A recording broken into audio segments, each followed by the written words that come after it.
Good morning everyone, welcome back to the channel to our new blog. আশা করি সবাই ভালো আছেন এবং সুস্থ আছেন। বেশ অনেক দিন হয়ে গেল আপনারা আমার কোনো ব্লগ দেখতে পাননি, কারণ আমার এক্সাম চলছিল আর তার প্রিপারেশনের কারণে আমি কোনো ব্লগ শ্যুটই করতে পারিনি। আজকের দিনটা ছিল 19শে আগস্ট, রাখি বন্ধনের দিন। জানি ব্লগটা দিতে আমার একটু দেরি হয়ে গেল। আজকের এক্সামটা আমার শেষ এক্সাম নয়, এরপরে আরও দুটো এক্সাম আছে। তো এক্সাম শেষ হতেই আমি ব্লগটাকে পোস্ট করছি। এক্সাম দিতে যাচ্ছি বলছি, কিন্তু কিসের এক্সাম সেটাই আপনাদেরকে বলা হয়ে ওঠেনি। এক্সামটা হলো মাস্টার ডিগ্রির মতো একটা এক্সাম দিতে যাচ্ছি। মাথার মধ্যে তো চাপ ছিলই, তার সত্ত্বেও ব্লগটা শ্যুট করা একটি বিশেষ কারণ হলো, যেখানে আমার এক্সামের সেন্টারটা পড়েছে ওই কলেজটা আমার ভারী পছন্দ হয়েছে। তাই জীবনে আর কখনো ওই জায়গায় আমার যাওয়া হবে কি না তা তো জানি না। তাই আজকের এই মুহূর্তটাকে আজীবন আমার স্মৃতির খাতায় ধরে রাখার জন্যই আজকের এই ব্লগটা করা। বাড়ি থেকে যে ইন্ট্রো পার্টটা শ্যুট করব তা ভুলে গেছিলাম, তাই বাড়ি থেকে বেরিয়েই রাস্তাতে করলাম। আর এই রাস্তাগুলো তো আপনাদের বরাবরই চেনা রাস্তা, আমার বাড়ি থেকে যাওয়ার পথের রাস্তা। আমাদের বাড়ি থেকে মেন স্ট্যান্ডে পৌঁছতে ওই বাইকে 15-20 মিনিট মতো টাইম লাগে। এখানে আসার পর তোমাদের দাদাভাই আমায় ছেড়ে দিয়ে ও বেরিয়ে যাবে ওর একটু কাজের জন্য। তারপর আমার বেশ কিছু বন্ধুবান্ধব সবাই মিলে একসঙ্গে একটা গাড়ি ঠিক করা হয়েছে, ওতে করেই আমরা যাব এক্সাম দিতে। গাড়িতে আমাদের যাদের যাদের যাওয়ার কথা ছিল সবাই উঠেও গেছি, আর একজন বাকি আছে, কিছুটা যাওয়ার পরেই সে উঠবে গাড়িতে। যার ওঠার কথা বলেছিলাম সে তো উঠে গেছে, সামনে বসে থাকা ছেলেটির কথাই বলছি। ছেলেটির নাম হলো কমল, যার সঙ্গে আমার অনেক দিনেরই পরিচয়। আমরা একসঙ্গে গ্র্যাজুয়েশন করেছি, বিএড করেছি, তারপর এখন এমএ করছি। কিন্তু আর যারা বাকিরা যাচ্ছে তাদেরকে আমাদের এই পরীক্ষার সূত্র ধরেই পরিচয়। এ তো আপনারা জানেনই যে আমার এমএর কোর্সটা ডিস্টেন্স কোর্স, যার কারণে রেগুলার কলেজ যেতেও হয় না কিংবা রেগুলার ক্লাসও করতে হয় না।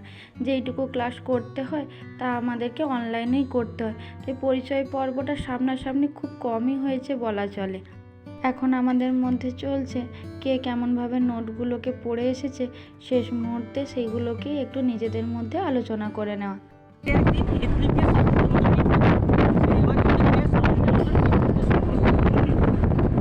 কলেজের কাছে আমরা সবাই পৌঁছে গেছি, যেখানে আমাদের সেন্টার পড়েছে।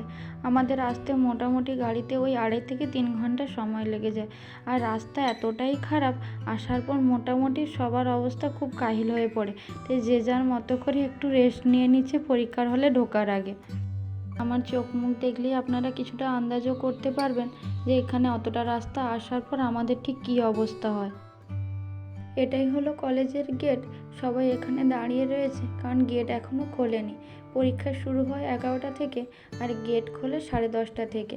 তাই সবাই হাতে অ্যাডমিট এবং রেজিস্ট্রেশন কার্ড নিয়ে দাঁড়িয়ে রয়েছে।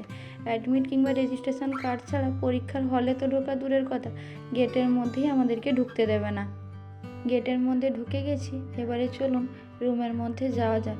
প্রত্যেক দিন আমাদের রুমটা একই থাকে, কিন্তু সিট নাম্বারটা চেঞ্জ করে দেয়। ওটা গিয়েও খুঁজতে একটু সময় লাগবে। চলুন এবার এগোনো যাক তাহলে।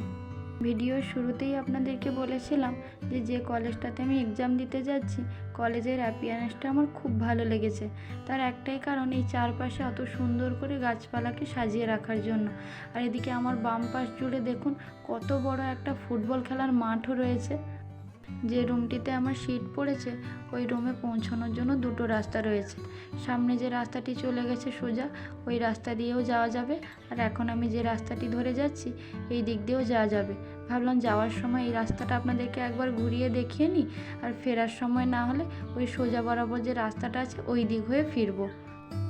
কলেজটাকে ভালো লাগার একটাই কারণ যে চারপাশের গাছগুলোকে অসম্ভব সুন্দর করে ওনারা মেনটেন করেছেন। প্রত্যেকটা জায়গায় সুন্দর করে স্টুডেন্টদের বসার জন্য একটু করে জায়গাও করে দিয়েছে। আর সেই সঙ্গে কলেজের বিল্ডিংটার কথা নাই বা বললাম, আমার সামনে থাকা এই বিল্ডিংটার কথাই বলছি। আপনারা দেখেও হয়তো বুঝতে পারছেন যে কলেজটা ঠিক কতটা সুন্দর। এখানে এসে একটা জিনিস খেয়াল করলাম, শুধু কলেজটাই নয়, এই জায়গা রিলেটেড যতগুলো স্কুল রয়েছে প্রত্যেকটা স্কুলের বিল্ডিংয়ের কালারই ইয়েলো কালারের। ওই যে প্রথমে এসে যেখানে দাঁড়িয়েছিলাম গাড়িটা থেকে নেবে, ওর সামনের দিকে একটা স্কুল ছিল, ওটাও দেখলাম ইয়েলো কালারের। এই জায়গাটার সঙ্গে ইয়েলো কালারটার কিছু একটা বিশেষ কানেকশন রয়েছে বোধহয়। এদিকে আপনাদের সঙ্গে কথা বলতে বলতে রুমের খুব কাছেই চলে এসেছি। ওই সামনের রাস্তাটা ধরে বাম দিকে টার্ন নিলেই আমার রুমটা আমি পেয়ে যাব। নিচের এই পুরো ফ্লোরটা জুড়েই রয়েছে একটাই রুম, তাই রুমের অনেকগুলো দরজা, আর রুমের সামনে এবং পেছন দিয়ে যে সিঁড়ি গেছে ওই সিঁড়ি দিয়ে ওপরে যাওয়ার রাস্তা রয়েছে। রুমে এসে সিট খুঁজে নিয়ে বসে পড়েছি। এখনও ম্যাক্সিমাম স্টুডেন্ট এসে পৌঁছয়নি, তাই পুরো হলটা এখনও অবধি খালি। আর এ তো আপনারা জানেনই যে কলেজের এক্সামের ক্ষেত্রে অ্যাডমিট কার্ডের নাম্বারগুলো সিলেক্ট করা হয় আমাদের নামের ফার্স্ট লেটার অনুযায়ী, আর আমার ফার্স্ট লেটার আই, তাই সিট নাম্বারও পড়েছে পেছনের দিকে। হাতে এখনও অবধি প্রায় 20 মিনিট মতো টাইম আছে। চলুন শেষবারের মতো কোশ্চেনগুলো আর একবার চোখ বুলিয়ে নিই, দেখা হচ্ছে পরীক্ষার পরে। এখন ঘড়িতে বাজে ওই 3:30 মতো। এক্সাম আমাদের শেষ হয়ে যায় 3টের সময়, কিন্তু খাতা জমা দেওয়ার পর টিচাররা খাতাগুলোকে মিলিয়ে দেখেন, তারপরেই আমাদেরকে হল থেকে বেরোতে দেন। এক্সাম আমার খুব ভালো হয়েছে, তা আমার মুখের এক্সপ্রেশন দেখেই হয়তো আপনারা বুঝতেও পেরেছেন। আমাদের রুম থেকে বেরোলেই পেছনে রয়েছে অত সুন্দর একটা সুইমিং পুল। সরকারি কলেজে অত বড় একটা সুন্দর সুইমিং পুল থাকতে পারে তা আমার জানা ছিল না, কারণ আমি যে কলেজে গ্র্যাজুয়েশন কিংবা বিএড করে বেরিয়ে এসেছি ওই সব কলেজগুলোতেই রয়েছে একটা করে বড় পুকুর। আমাদের বাড়িতে যেমন পুকুরগুলো থাকে ঠিক তেমনই, কিন্তু এই কলেজটা যে বললাম আর 5টা কলেজের থেকে একটু অন্যরকম, একটু সাজানো গোছানো। আর আমার পেছনে যে মেয়েটি একটু সময়ের জন্য এসেছিল ওর সঙ্গে আমার এক্সাম দিতে এসেই পরিচয়, কিন্তু এত ভালো বন্ধুত্ব হয়ে গেছে, জানি না সেই বন্ধুত্ব আমাদের মধ্যে কতদিন থাকবে। ওর নামের স্পেলিং যে দিয়ে, তাই ও বসেছেও ঠিক আমার পেছনে। আমাদের এই 2-3 দিনের পরিচয় আমাদের দুজনের এত ভালো বন্ধুত্ব হয়ে গেছে যেন মনে হচ্ছে আমরা কতদিনের চেনা। কলেজ থেকে বেরোতে যাব এমন সময় চোখে পড়লো এই বিল্ডিংটা।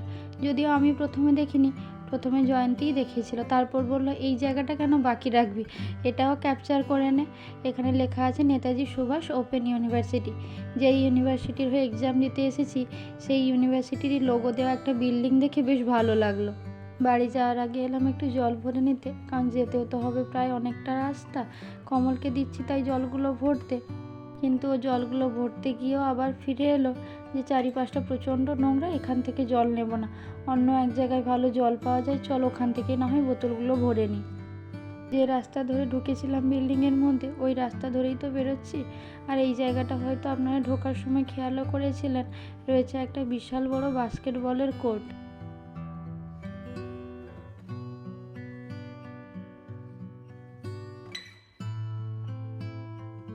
যেই রাস্তা ধরে রুমের দিকে আসছিলাম সেই রাস্তা ধরে আর এগোলাম না, এখন বেরোনোর জন্য অন্য রাস্তা নিয়েছি। ঢোকার সময় দেখিয়েছিলাম একটা সোজা রাস্তা, ওই রাস্তা ধরেই আপাতত এখন বেরোবো। আমাদের এক্সাম হলে থাকাকালীনই প্রচণ্ড বৃষ্টি হয়েছিল, তাই বাইরে বেরিয়ে চারিদিকটাই দেখতে পাচ্ছি নিচু জায়গাগুলোতে বেশ জল জমে গেছে।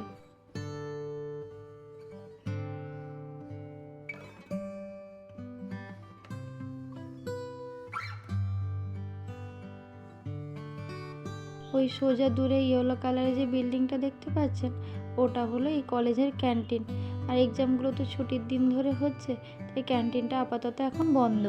সামনের বাম পাশে ওই ব্লু কালারের সাইনবোর্ডটা যেখানে রয়েছে, তখন ঢোকার সময় আমরা ওই রাস্তাটি ধরেই ঢুকেছিলাম।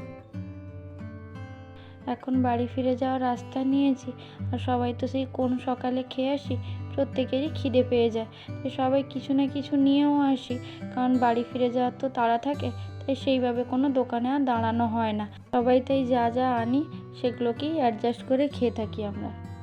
আজ সবাই মিলে ড্রাইভার দাদাকে রাজি করিয়েছি যে বাড়ি ফিরে যাওয়ার আগে কোথাও আধা ঘন্টা আমাদের জন্য অপেক্ষা করতে হবে, আমরা একটু শপিং মলে ঢুকবো। আজ রাখি তো, তাই সবাই একটু বাড়ির জন্য কিছু না কিছু কিনে নিয়ে বাড়ি ফিরে যেতে চাইছে। আমাদের যাওয়ার পথে যেখানে শপিং মলটাতে দাঁড়াবো সিদ্ধান্ত নিলাম ওখানেই রয়েছে আমার মামামের বাড়িটা, তাই সবাইকে বললাম তোমরা না হয় শপিং মলে ঢোকো, সেই ফাঁকে আমার মামামের সঙ্গে আমি না হয় একটু দেখা করে আসি।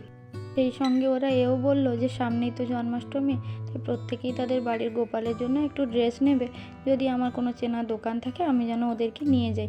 সেই দোকানটাতেই ওদেরকে আমি আপাতত নিয়ে এসেছি। ওদের সঙ্গে সঙ্গে আমিও আমার বাড়ির গোপালের জন্য একটা ড্রেস নিয়েছি, সেই সঙ্গে দিদির বাড়িতে যাওয়ার জন্য একটু মিষ্টিও কিনে নিয়েছি। ওদেরকে শপিং মলে পৌঁছে দিয়ে এসে দিদি বাড়িতে ঢোকার আগে আমি একটু এলাম রাখির দোকানে বাচ্চাগুলোর জন্য এবং দাদাভাইদের জন্য একটু রাখি নিয়ে যাওয়ার জন্য। হাতে আছে খুবই অল্প সময়। আমার বন্ধুদের জিনিস কিনতে কিনতে সেই ফাঁকে ওদের সঙ্গে দেখা করে আমিও বেরিয়ে যাব। আর আমি যখন আসি তখন মাম্মাম এবং মেহুরানি দুজনেই ঘুমোচ্ছিল। জোর করেই রীতিমতো তুলেছি যখন ওদেরকে তো কিছু না কিছু দিতে হবে। আর চকলেট পেয়ে দুজনে ভারী খুশি।